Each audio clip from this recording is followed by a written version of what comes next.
Hi guys, welcome back to another video. This time I got a guide for Ningguan. I think by now you should have a copy of her. If not, you should get her from the banner right now. She's in the kitchen banner, or you can get her by the standby event which is running right now. Or you could get her even in the standard banner which is available all the time. If you're still unsure why you should get her, this is a guide for you. Let's start with the pros and cons of Ningguan. So one of the advantages of Ningguan is that she deals only geo damage and only scales with attack. This is a pro because you can concentrate on one stat instead of having multiple stats, which is difficult to gear. Also, dealing only geo damage makes it easier to scale with geo damage artifacts. Another pro is that she is ranged. So you know those abyss mages who are standing in those AoE fields and just laughing at you. But this is not an issue with Ningguan. She also has a pretty unique playstyle because of her Star Jade mechanics, which we will discuss later. Her burst damage is one of the highest of all characters. If you got C2 or even C6, it's getting insane. Her elemental skill can also block projectile, which is pretty useful, because if you're dead, you don't do DPS. Also, another important thing is that she isn't reliable on any other characters, so you don't need to set up anything like any Malcolms doing fire first and then water or something like that. You can just push the buttons and then it's done. That also means that she is pretty easy to play. She has homing, auto attacks, or her ultimate also homes on enemies, which is mobile friendly. She can be played as main DPS or sub DPS as a burst character, or even sometimes as support, but I think her DPS is too good to pass on. Now let's check out the cons of Ningguan. So because she is Geo, there's only the crystallized reaction. You can't capitalize on the elemental reactions like melt or vaporize to double your damage.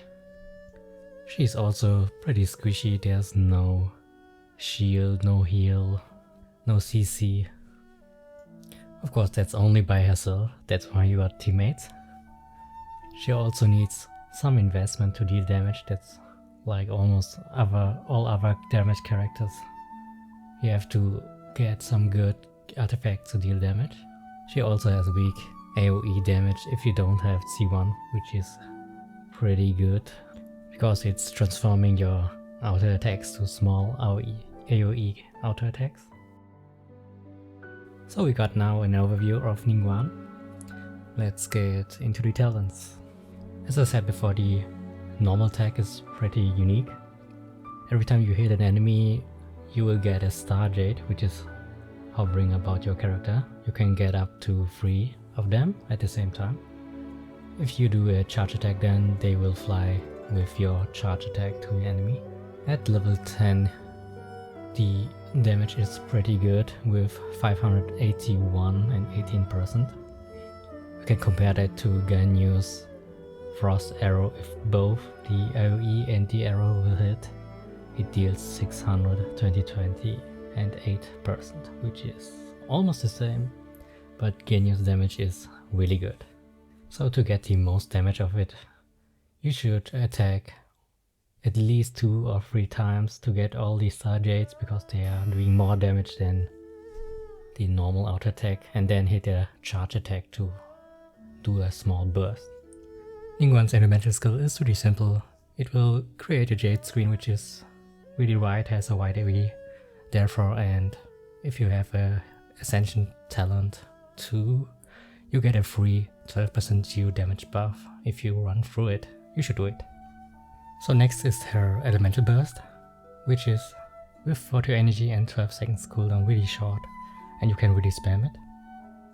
If you just press the button, it will create 6 projectiles which are holding onto the enemies. If you have the jade screen active, you will shatter the jade screen and it will create extra 6 projectiles. So you will get 12 projectiles. So each of them will deal 165 and 53%.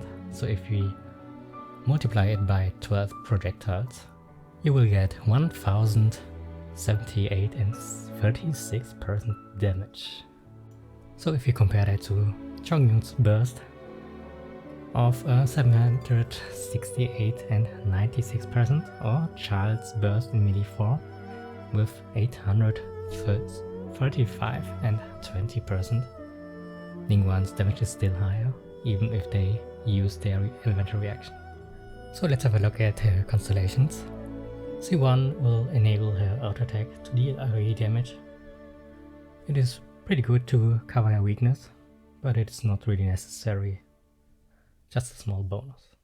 At C2 it's getting fun. So if you shatter her elemental skill, it will reset the cooldown. So if we compare her full burst potential now, we'll have to add 414 and 72% 2 times for her ultimate burst combination. So in the end, you're doing with her burst combo a number of 2707 and 80% damage. Whoop whoop. The next interesting constellation is C6. The bonus is that when you use your burst, you will get 7-star jades.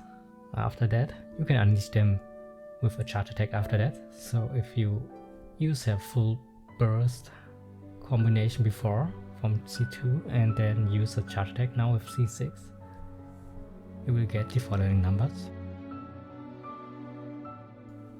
So with a burst potential of 3648 and 10%, she's the burst queen.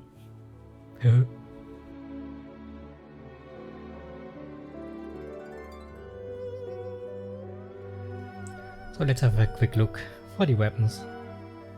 It is really simple for the main DPS as always, because the crit rate and damage is so strong. So just concentrate getting a weapon with the substat with crit rate or crit damage. The effect of the weapon is not really important. Now for the artifact slots, in the main slot you want the attack on the Sand Aura, the goblet with the geo damage, and for the crown just use one with the crit rate or crit damage depending on which is lesser. For the substat you want to concentrate on the crit rate and crit damage, and after that attack. All other stats are not important.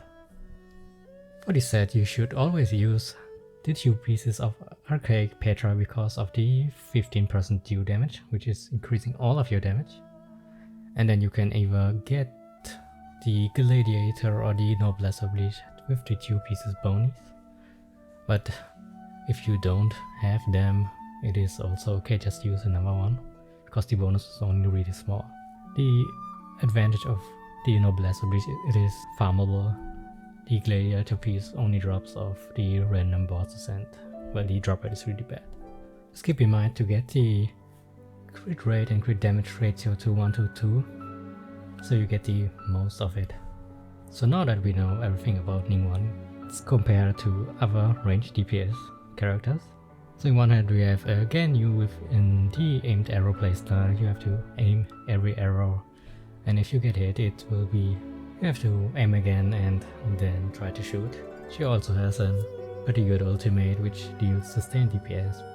So her playstyle is really different from Ningguan's, but her damage is almost the same, but the burst is much lesser. So the next character we can compare is Klee. She has a similar style with doing charge attacks when her proc activates, but with her ultimate which deals sustained damage, and her elemental skill doesn't really budge that much.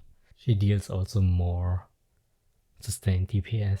And then in the last character, I think we can compare it to Fischl too, but Fischl is extremely only sustained DPS, or if you have her at C6 it's she's much more than a support than a main DPS with her elemental reactions. So let's talk about the resonances which you get from the teammates. The most important thing was the Geo Resonance, which was reworked in the last patch. It will increase your attack damage by 15% and reduce their Geo damage by 20%, which is really good. So if possible, you should try to get another Geo character for the energy reasons first, and for the resonance, which will boost your damage really good. Another resonance is the fire resonance, so it's increasing your attack by 25%, which is immer really good. More damage, yeah. So let me show you guys some example teams which you can create with Ningguan. Of course, Ningguan is the main DPS in this team. You use his Zhongli for the elemental, for the Geo Resonance. He has also shield and some CC with his ultimate, and also boosts her damage again because the shield is reducing the resistances again. Then you have Bennett for the heal, attack boost, and also he's pretty good at generating energy for the ultimates. And then you can add a random pyro character for the pyro resonance or a fire resonance to get the increased attack boost. The only bad thing for this team is that you only have really the fire element, and if you get some Fatui which need ice element or water element to break their shields, it will take some time with the Geo. So the next team I want to show you guys is the auto attack spam team, which is all about increasing the damage from Ningguan's auto attack. So Think use burst with 15 seconds duration and Beidou's burst with the same amount of duration. Both of them will proc something if you hit the enemy with the normal attack. They can also proc all of the elemental reactions all the time, and then you get Albedo on the last team member plays to get some extra damage on hit. So the pros of this team is that you always get many hits on that. It will increase your DPS really to the highest level possible. But unfortunately there's absolutely no CC on this team. No shielding, no heal. So this is rather a glass cannon team. You also don't get Bennett boost or Mona's ultimate burst to get more burst damage, so it's really a sustained team. So the last team for this video is the Ultra Burst team with Ningguan as main DPS. Bennett is boosting the attack with his burst. Mona is also bursting and getting the damage multiplier high up. And in the last slot you can use a Catalyst user with the Thrilling Tales of Dragon Slayers to get an extra damage boost if you change the character right before all of that to Ningguan, and boom. Alternatively, you can use the Geo character to get the Geo Resonance too. But I think it's more fun with the Catalyst user. So that's it for this guide. I think it is also long enough, or too long. So if you like this guide or want some more, you can subscribe or leave me a comment to get some more traction for the YouTube algorithm. Beat it! Beat it! Beat it!